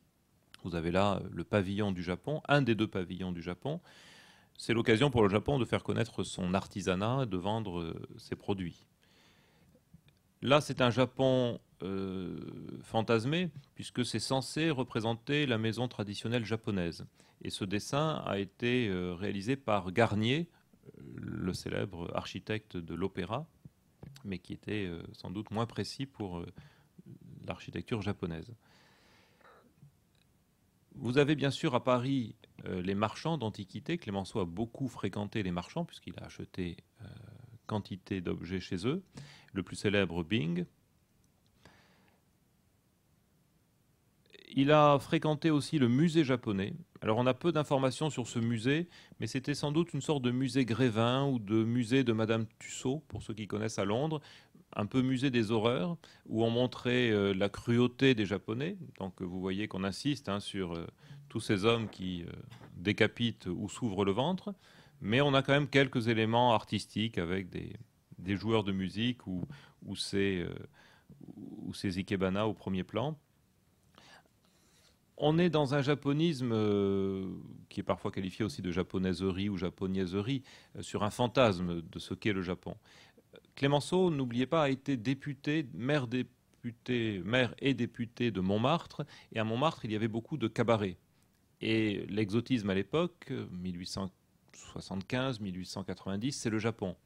Et vous ne serez pas étonné de retrouver le divan japonais.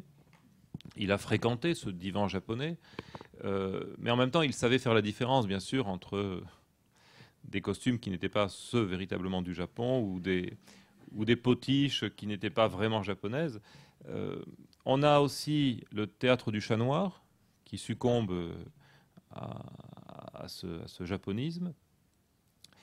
Et plus sérieusement, Clémenceau, lui, dans son journal La Justice, va parler d'un Japon réel. Et pour cela, il sera le premier directeur de journal à employer un journaliste japonais qui écrira des articles sur son pays en langue française, et ça contribuera à mieux faire connaître le Japon que ces images de geisha et de samouraï qui étaient le cliché traditionnel.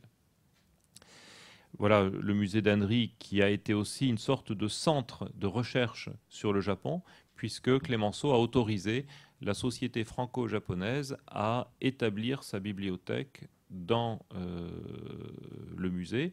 Et c'est un peu la future maison de la culture du Japon à Paris, ce musée d'Annery, avec beaucoup de Japonais venant aider les Français à travailler sur leur histoire, leur géographie ou leur religion. Là, vous avez par exemple, en 1908, un peintre japonais qui avait fait une exposition au musée d'Annery, et Clemenceau avait donné son autorisation. Clemenceau n'est pas dans le groupe, mais Clemenceau, dans le musée d'Annery, je vous l'ai dit, a fait des dons et aussi a exposé des objets de sa collection personnelle. L'art de la nature, alors j'essaye de regarder l'heure, je suis quand même à 1h20, donc on me fait signe, Madame Duperron me fait signe que ça va encore, vraiment? Oui, vous êtes très poli, donc vous ne dites pas non. Bon, on s'achemine vers la fin quand même. L'art de la nature. Donc je vous ai parlé de ces pavillons japonais où on montrait ce que le Japon produisait de plus intéressant. Et bien sûr, il y a ces fameux petits arbres que les Français appellent bonsaï parce qu'ils mettent un S qui se transforme en Z entre deux voyelles, ou non, parce qu'en l'occurrence bonsaï, il n'y a même pas de raison. Donc le français déforme, vous savez, les mots d'origine étrangère, donc bonsaï, mais Clemenceau a aimé les bonsaïs, ou les bonsaïs, je ne sais pas comment il prononçait. Alors des bonsaïs, il a pu en voir à l'ambassade du Japon, qui présentait cela dans ses salons. On a ici un des ambassadeurs du Japon. Et puis il a pu en retrouver peut-être dans le jardin de l'appartement qu'il a loué juste après le départ de Robert de Montesquieu. J'ai emprunté cette photographie à un historien, l'historien Suzuki, qui a travaillé sur un jardinier japonais qui a beaucoup fait en France pour diffuser l'art du jardin japonais et aussi pour tailler des bonsaïs. Donc vous avez ce coin de jardin de cet écrivain qui est intéressant parce que Clemenceau a ensuite habité jusqu'à sa mort cet appartement qui a ce jardin à Passy. Et vous avez ici un Clemenceau, alors on ne voit pas les bonsaïs, mais Clemenceau avait aussi les bonsaïs. Et dans ses lettres, il parle de ces petits arbres qu'il faut protéger du soleil, qu'il faut arroser tant de fois par semaine. Un homme donc qui connaissait ces arbres, qui avait dans son jardin des cerisiers et des pommiers du Japon, et qui avait même, j'ai découvert ça récemment, une chienne japonaise. Alors je ne sais pas à quoi ça peut ressembler, une chienne japonaise, mais je suis sur la piste du chien. À un autre moment, il parle à son ami Monet de poulets japonais qu'il aurait achetés. Alors, des poulets japonais ont-ils fait le voyage? Bon, à un moment, il y a une pièce d'Alexandre Dumas fils qui dit qu'à Paris, tout est japonais. On appelle tout ce qui est exotique japonais parce que ça fait bien. Et notamment, Alexandre Dumas fils invente la salade japonaise, qui n'a rien de japonais, parce qu'on y met des pommes de terre, de la salade, des haricots. Mais c'est japonais, ça fait chic. Et Clemenceau, d'ailleurs, dans un article, reprend ce terme de salade japonaise pour faire un article sur la politique, pour dire qu'en politique, on trouve n'importe quoi sous un nom générique.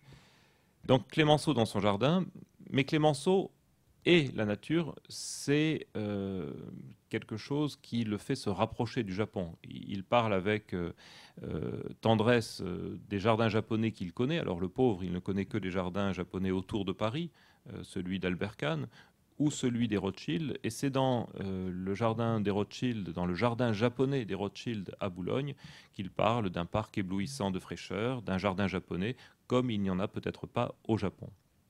Sans doute, effectivement, c'était des jardins qui n'étaient pas totalement japonais, qui étaient faits dans le goût occidental, mais il avait été élaboré par un jardinier japonais.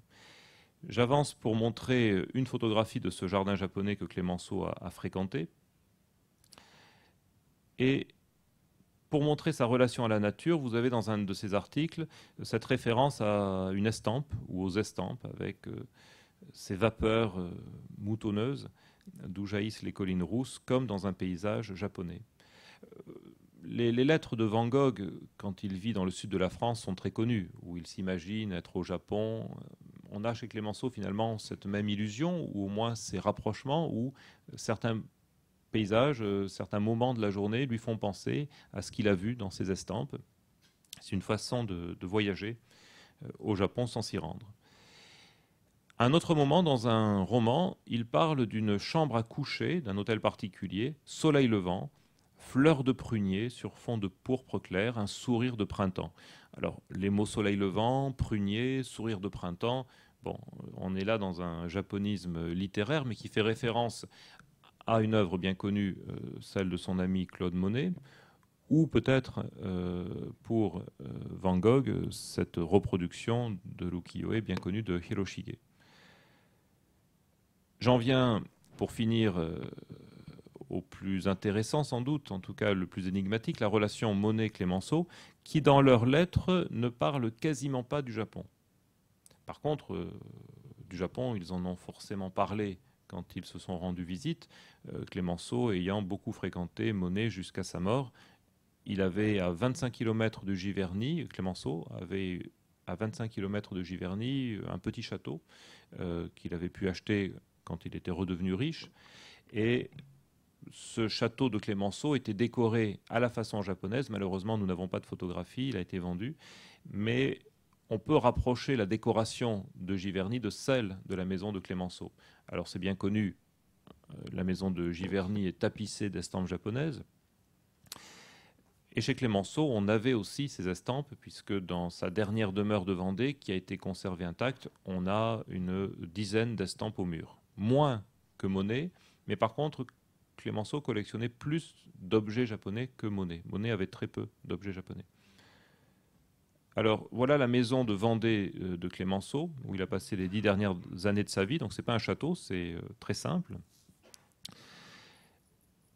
On a donc Clémenceau ici en Vendée, dans son salon, avec la photographie que je vous ai déjà montrée. Et ce qui m'intéresse de vous montrer, c'est ces carpes qu'il faisait flotter dans son jardin face à l'océan.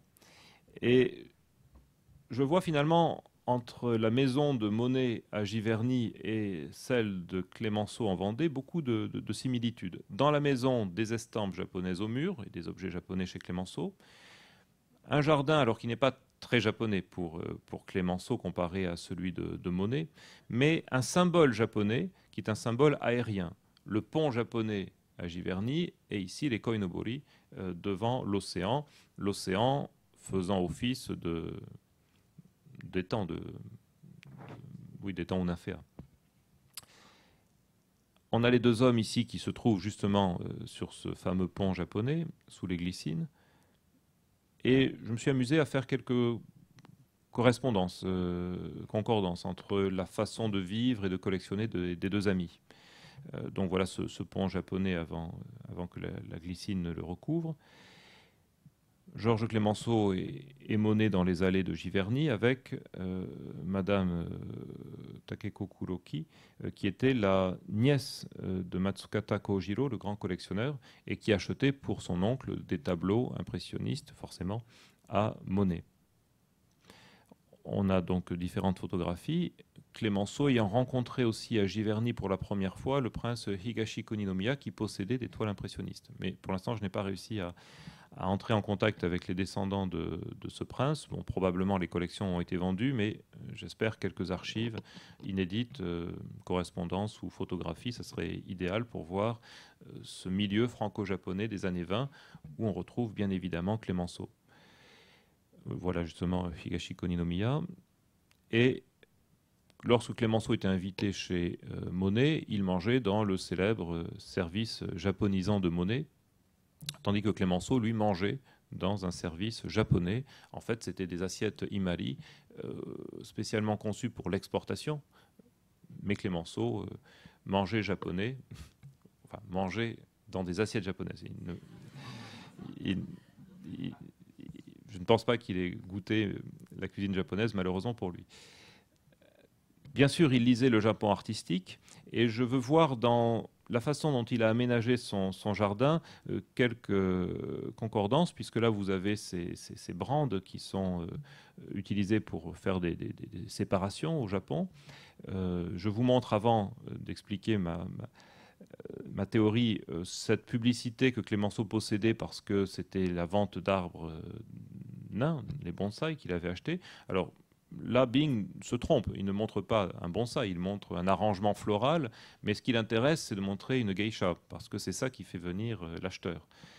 Mais par contre, Clémenceau, lui, aimait beaucoup mettre sur ses murs des porte-fleurs muraux, il adorait les fleurs, avec Claude Monet, c'était aussi une de leurs passions, et on retrouve dans cette petite cabane que Clémenceau fait construire à la fois les brandes, hein, ces séparations végétales, et puis vous voyez au mur un porte-bouquet que Clémenceau avait accroché chez lui. En fait, c'est un bambou taillé pour accueillir des fleurs. Et on aperçoit Clémenceau dans son petit kiosque qui peut faire penser à une structure japonaise, mais j'y reviendrai. Alors on a ici un Clémenceau chez son ami Monet avec la belle-fille de Claude Monet. Et bien sûr, vous remarquerez qu'elle porte un kimono, probablement offert par Madame Kuroki. Et ça fait référence à ça nous fait penser à ce tableau de la première épouse de Claude Monet. Alors bon, 50 ans ont passé, ce n'est pas la même femme, mais on a ces deux amis, collectionneurs d'art japonais, qui se retrouvent en 1920 autour d'un projet, pour un projet bien précis. C'est le fameux projet des nymphéas. En 1918, le 11 novembre 1918, pour fêter la victoire française, Monet écrit à son ami Clémenceau qu'il fait cadeau à la France de 2 nymphéas. Et Clémenceau lui répondra que ce n'est pas 2 nymphéas qu'il faut, mais 30 panneaux de nymphéas. Et qu'il faut faire un musée. Monet acceptera, Clémenceau se battra pour la création de ce musée, ça sera l'orangerie que vous connaissez sans doute, et là on est dans la préparation de l'orangerie, avec des panneaux que Monet a beaucoup de mal à finir, puisqu'il est en train de perdre la vue. Ce qui m'intéresse, c'est le tableau qui est à l'arrière-plan de Clémenceau. C'est un des panneaux où on voit le bassin au nymphéa avec un arbre dont on ne voit que le tronc. Et on retrouve dans cette composition une composition très japonaise où on ne montre qu'une partie, un peu comme lorsqu'on est dans un temple ou dans une maison japonaise, on ouvre les portes coulissantes et l'on voit le paysage dans un encadrement. Monet avait des ouvrages qui présentaient ces temples japonais, qui montraient des paravents japonais de très grande taille. On peut penser qu'il y a eu une influence. En tout cas, Clémenceau ne pouvait pas non plus l'ignorer. Il avait davantage lu sur le Japon, il avait eu des estampes. Et cette façon de représenter un tronc en plein milieu d'une composition, on l'a ici avec une œuvre de Hiroshige, on la retrouve donc dans un des tableaux, dans un des panneaux de Claude Monet. Et chez Clémenceau, dans sa maison de Vendée, on a quelque chose qui fait penser aussi à cette occupation de l'espace. Alors, c'est peut-être une hypothèse qui n'est pas recevable, mais ce kiosque n'avait pas besoin d'un tel mât central, et pour beaucoup de Français, on considérait que ça gâchait l'horizon, ça gâchait la vue sur la mer. Mais Clémenceau avait tenu à mettre ce tronc, qui est en plus très inégal. Il a été conservé, vous le voyez, c'est un tronc de pin. Et dans ce kiosque, Clémenceau mettait beaucoup de fleurs, soit dans ses porte-bouquets, soit ici dans un vase. Si vous observez bien, c'est un vase qui représente un tanuki, c'est un vase japonais. Donc on est là dans une façon pour Clémenceau de pratiquer son japonisme, son naturalisme.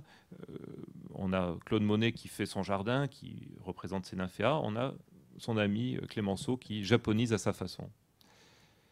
Et puis là, on retrouve Clémenceau lors de l'inauguration des nymphéas de son ami, Monet est mort l'année précédente et Clémenceau mourra 2 ans après, mais le projet des deux hommes a été achevé et on a là un japonisme végétal dont j'ai essayé de montrer laborieusement peut-être, mais 2 ou 3 éléments communs. Je finirai avec cette photographie de Georges Clémenceau qui a accepté de se faire photographier par un visiteur japonais qui était le représentant de la firme Mitsubishi. Et c'est sur cette photographie que je conclurai en faisant juste un constat, c'est que dans le domaine de l'humain, de la relation humaine, Clémenceau a été un défenseur de l'universalisme et sans doute sa relation avec Sayonji n'y a pas été pour rien, hein, cette amitié entre deux hommes de 2 continents différents. Dans le domaine politique, son admiration du Japon a été en grande partie motivée parce que ce pays s'est ouvert à la démocratie, et ça reste aujourd'hui encore en Asie une des plus anciennes démocraties, ce qui était déjà important aux yeux de Clémenceau. Dans le domaine diplomatique, Clémenceau a voulu l'entente avec le Japon, et il a surtout voulu que le Japon soit un pays vraiment intégré au concert international.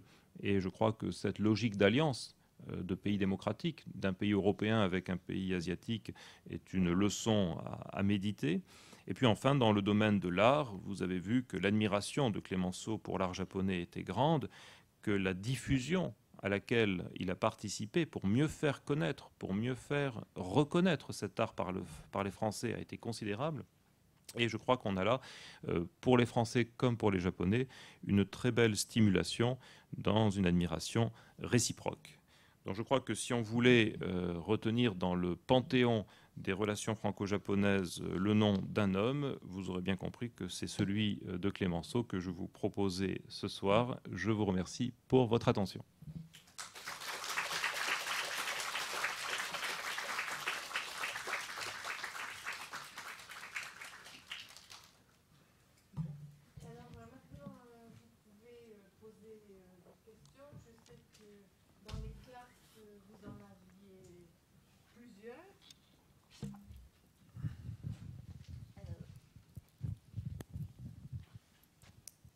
Parce que en fait, je connais vos prénoms.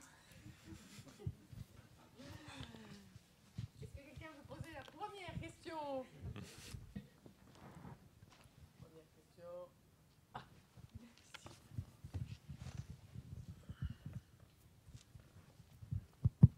Je vous remercie beaucoup de tous les exposés concernant Georges Clemenceau. Et je m'intéresse un petit peu à Georges Clemenceau en tant que l'homme politique. Et vous en avez parlé pour la première partie de cette exposition. Et je m'intéresse un petit peu comment M. Clemenceau a réagi en tant que l'homme politique réaliste à la conférence de paix de Versailles. Je crois que délégation japonaise à la conférence représentait M. Sayonji et d'autres hommes politiques ont proposé une proposition de anti-raciste en tant que clause de création de Ligue des Nations. Et comment, à ce moment-là, M. Clemenceau a réagi à cette proposition, tandis que Woodrow Wilson, je crois, a rejeté cette proposition. Merci pour cette excellente question, parce qu'effectivement, dans la conférence de la paix, je n'ai parlé que de ce contentieux territorial entre la Chine et le Japon, où le Japon l'a emporté provisoirement, puisque 3 ans après, le Japon a rendu ce territoire chinois à la Chine. Mais effectivement, la contribution la plus symbolique, la plus positive du Japon à cette conférence de la paix, c'est la proposition d'un amendement pour l'article 1er de la Charte de la Société des Nations, ou Ligue des Nations, l'ancêtre de l'ONU, amendement où les Japonais avait demandé la reconnaissance formelle de l'égalité entre toutes les races. Vous l'avez dit, le président Wilson y était opposé, ainsi que l'Angleterre, enfin, le Royaume-Uni, les Dominions, l'Australie, le Canada, pour des raisons migratoires, parce que reconnaître l'égalité entre les races, c'était accepter accepter l'immigration asiatique. Ce qui était accepté, c'était l'immigration européenne, mais plus difficilement l'immigration asiatique, et il y avait des mesures discriminatoires contre les Asiatiques, et cette charte et cet amendement auraient interdit une telle discrimination. Clemenceau, la France, le gouvernement français, va soutenir la proposition japonaise. Malheureusement, il n'y aura pas unanimité sur le projet, mais là aussi, c'est une mauvaise leçon de démocratie que Wilson a donnée, puisque il y a eu un vote. Ce vote a été majoritaire en faveur de l'amendement proposé par le Japon, mais Wilson, qui était président de la commission débattant de la charte, de son autorité de président, a dit qu'il n'y avait pas l'unanimité et qu'il fallait l'unanimité, ce qui était faux, et qu'à ce moment-là, l'article ne pouvait pas être adopté. Malheureusement, je crois que les diplomates japonais, notamment Makino et d'autres, n'ont pas assez insisté ou n'ont pas fait assez d'alliances politiques avec d'autres pays, n'ont pas contesté suffisamment. Et de ce point de vue-là, je crois que ça a été un échec à tous les points de vue, échec pour la diplomatie japonaise et échec pour cette Société des Nations. Mais vous savez que dans la charte de l'ONU, cet article sera adopté. Il était bon de rappeler que le Japon était à l'origine de cet amendement. J'ai parlé de Clemenceau qui avait dit en 1885 qu'il n'y avait ni race inférieure ni race supérieure. On a en 1919 le Japon qui a essayé de faire adopter ce principe, bien sûr avec quelques arrière-pensées, notamment pour continuer à permettre à sa population de trouver des débouchés migratoires. Mais à la base, il y avait un principe universaliste et c'est l'honneur du Japon que de l'avoir proposé. Merci en tout cas pour cette question. Une autre question ?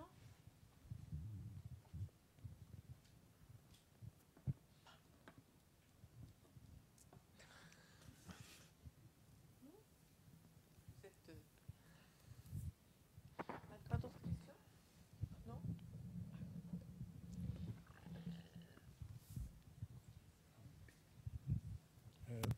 Je voudrais poser une question également poétique. Vous disiez que Clemenceau était universaliste. Et en ce qui concerne la relation avec le Japon, oui, je suis d'accord, mais en ce qui concerne la relation avec la Chine était revenue républicaine à ce moment-là, peut-être après. Et puis, en ce qui concerne le principe de autodétermination des pays arabes ont été toujours sous le contrôle des pays européens. Puis c'est, comme vous disiez, Clemenceau était universaliste. De quel point de vue vous soulignez? Alors universaliste au sens où, comme je l'ai dit, pour lui, il n'y avait qu'une seule race, c'était la race humaine, avec ensuite des degrés de développement différents entre les peuples.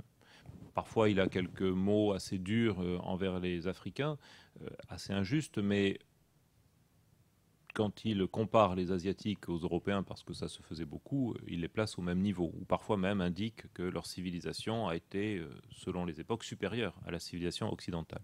Donc il est relativiste, mais il est d'abord universaliste pour des questions liées à la race humaine. Ensuite, il considère que le progrès, j'en ai un peu parlé, doit pouvoir concerner tous les pays. Et il accorde beaucoup d'importance à ce qu'on appellerait aujourd'hui la mondialisation, avec la possibilité pour les pays d'accéder aux technologies, au progrès, afin de développer le niveau de vie de leur peuple. Il dit la science est la même à Paris et à Pékin. et les machines doivent être exportées dans des pays qu'on appellerait du Sud aujourd'hui et ne pas seulement être conservées par les pays du Nord.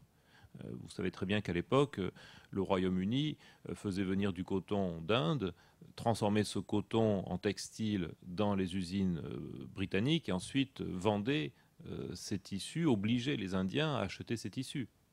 Clemenceau est opposé à ce modèle inégalitaire de développement économique.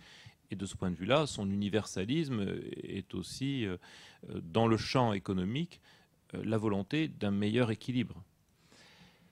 Alors bien sûr, il a été à la tête de l'empire colonial français en tant que chef du gouvernement. Bien sûr, à la conférence de la paix, il a défendu les droits, entre guillemets, français à gérer, à gouverner la Syrie, le Liban. Mais à chaque fois, c'était des accords qui avaient été signés par d'autres gouvernements que le sien. Et d'autre part, on était dans une période où, en tant que chef du gouvernement, s'il n'avait pas appliqué un programme impérialiste, il perdait immédiatement le pouvoir.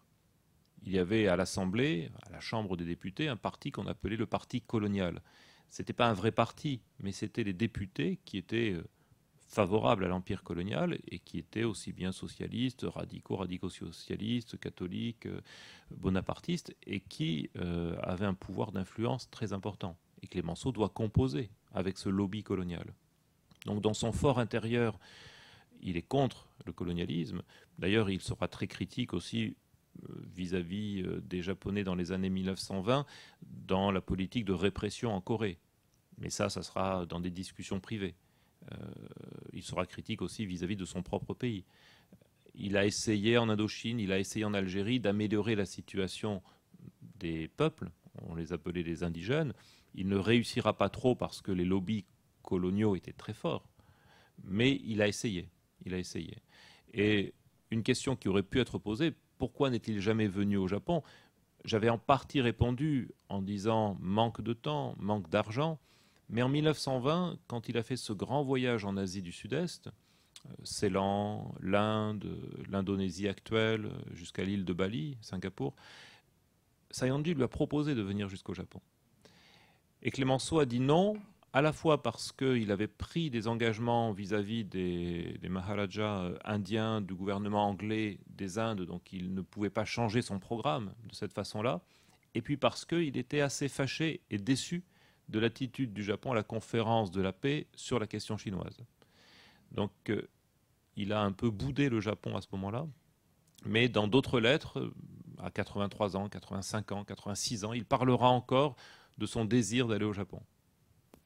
Mais comme il a dit une autre fois que les plus beaux voyages étaient ceux que l'on ne faisait pas, on peut se dire qu'il a voyagé au Japon à travers l'amitié et les arts et qu'il a peut-être évité certaines déceptions comme des écrivains qui ont découvert au Japon non pas le pays rêvé des estampes, mais un pays qui était en train de se moderniser.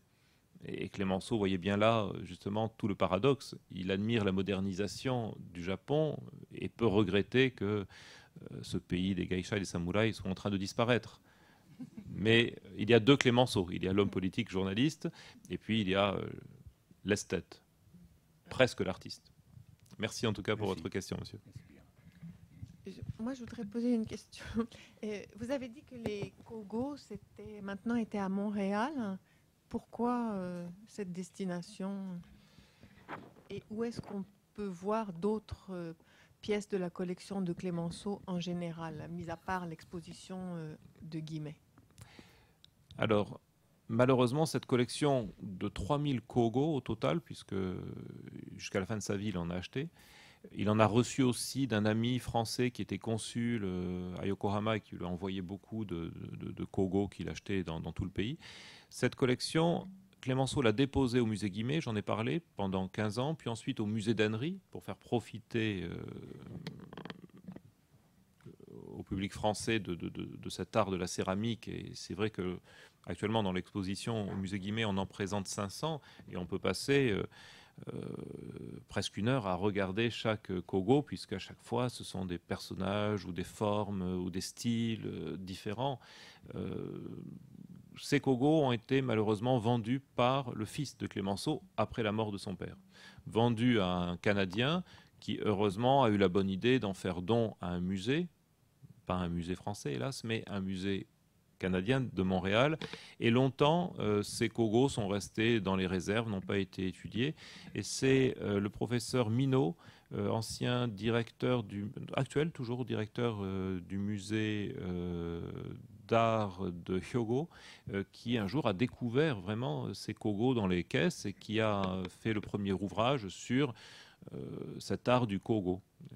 Et aujourd'hui, la collection Clémenceau à Montréal reste la plus grande collection au monde jamais rassemblée. Il y a eu 2-3 expositions de 300, 500 kogo qui ont été organisées au Japon, il y a de ça 6 ans et 10 ans.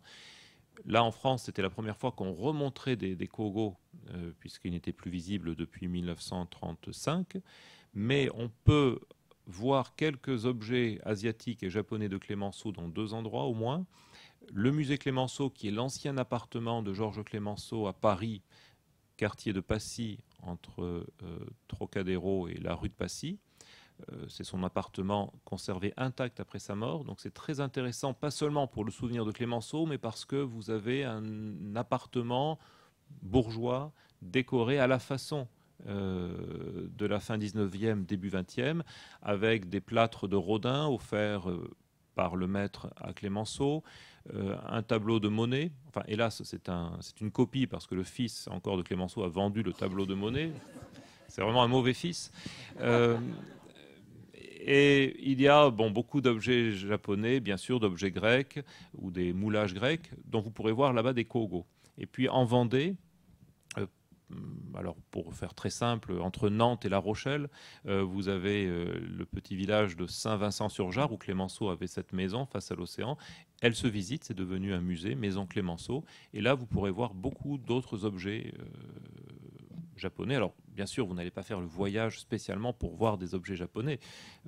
Donc, il y a aussi des objets d'art de la Renaissance et des objets d'art français. Mais ce qui est intéressant, c'est de voir comment il vivait, voilà, sa relation à l'art en général et l'art japonais en particulier dans ce très bel endroit. Et peut-être un 3e musée Clémenceau qui va naître dans la ville natale de Clémenceau en Vendée. Donc, beaucoup de lieux de mémoire. Les Français aiment Georges Clémenceau et ma mission, en quelque sorte, a été de faire connaître un autre Georges Clémenceau, un Clémenceau ami, amoureux du Japon. Et pour beaucoup de Français, quand on pense Japon et homme politique, on pense tout de suite à Jacques Chirac. Et c'est vrai que c'est vrai aussi pour les Japonais. Mais avant Jacques Chirac, il y avait Georges Clémenceau. Donc j'étais content de montrer cela. Et d'ailleurs, ce n'est pas un hasard si, dans les recherches que j'ai pu mener, à l'époque, Jacques Chirac s'y était intéressé, parce que quand on s'intéresse au Japon et qu'on est un homme politique, on est content de voir qu'on n'est pas le seul. Vous savez que De Gaulle n'avait pas spécialement d'admiration pour le Japon. Et c'est vrai pour beaucoup d'hommes politiques, de droite comme de gauche en France, mais c'est en train de changer. On a une nouvelle génération d'hommes politiques qui s'intéressent davantage au Japon. Clémenceau, donc, est celui qui a montré la voie, puisque je n'en connais pas d'autres, sauf peut-être, mais c'est un peu différent, une femme comme Marie-Antoinette et ses laques japonaises qu'elle a collectionnés. Et puis, très loin avant, Mazarin, le cardinal Mazarin, qui avait des coffres japonais. Récemment, il y en a un qui a été vendu.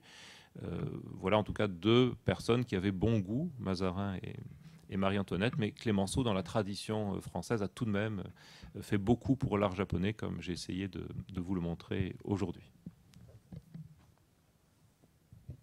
Bon, écoutez, merci beaucoup pour cette très belle soirée.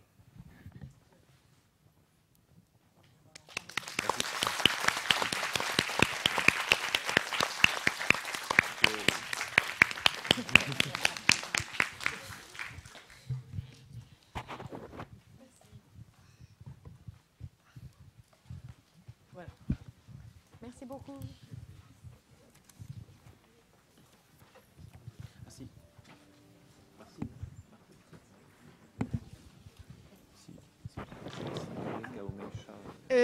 Excusez-moi, j'ai oublié de vous dire, si vous êtes intéressé à la librairie Omeisha, vous pouvez trouver le livre de M. Seguela et aussi d'autres document sur Clémenceau. Voilà, bonne soirée.